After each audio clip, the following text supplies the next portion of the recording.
Hi, I'm Elaine Jennings. I'm the Service Lead Diabetes Dietitian for Betsy Cadwallader University Health Board, and I'm also a clinical dietitian in the East of the Health Board based in Wrexham. We have been recently using video group clinics as part of our specialist diabetes dietetic services, and I was the clinician during the pilot stage.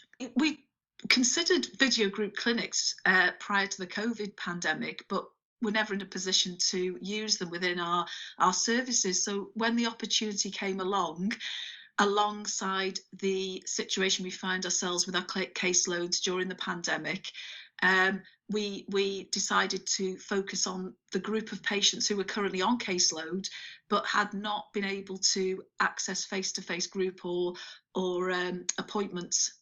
We were also worried about these patients because the impact of COVID on outcomes for people with diabetes was poorer than other people, and we knew they were a high risk group, and we weren't providing services as well as we would have liked. So we had a number of patients who had been waiting to start a intervention with a dietitian, or were in the middle of doing some work, and our only contact had been intermittently on telephone. So as specialist dietitians, we got together and looked through our caseload, and people that we'd been having ad hoc conversations with but seemed to be deteriorating. We asked our facilitator Kerry to get in touch with them if we hadn't had contact for a while, or we would do that ourselves, and have a little 5-minute phone call. I think because they felt comfortable with us, I think they trusted us to, do something that was helpful.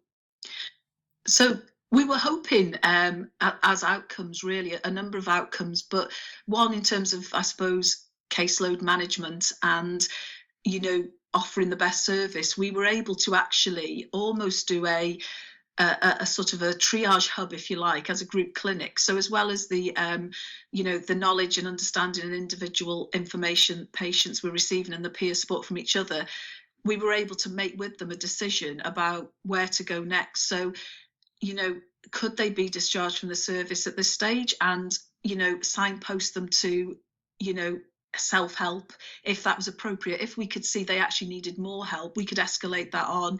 Some people were in a sort of you'd say contemplating change but not quite sure how to access help, so we were able to work through that with them as well.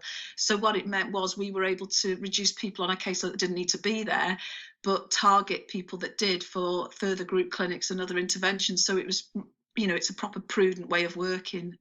I mean, we're quite early on in using the video group clinics, and obviously it takes a little bit of time to see change in clinical outcomes. Usually we're looking at weight, we're looking at HbA1c, medication use, how patients feel, how they're engaging, and other clinical indicators.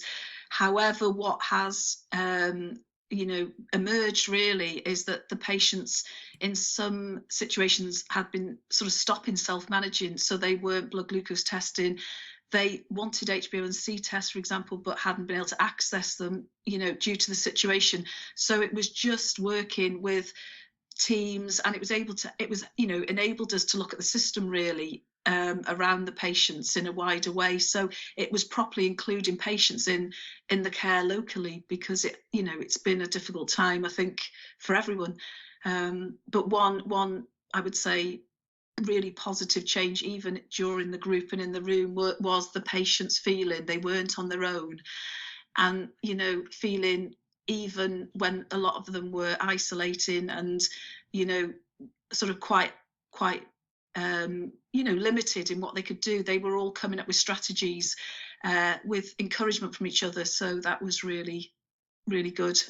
I would say to other clinicians to certainly try and test this out, because having worked in groups face to face and done some group work, education group on Teams, this way of working, it was like having a clinical PA really. So it meant that the pressure of gathering information, checking accuracy, going through lots of different pieces of paper and portals, that was all done. And so the whole experience rather than being more work and more stress, was actually less work and less stressful. And, I think, there is a need to really embrace these roles of facilitators, because, that does take a lot of certainly the pressure, and also it makes the group flow better. And it meant I could just go in and do what I need to do.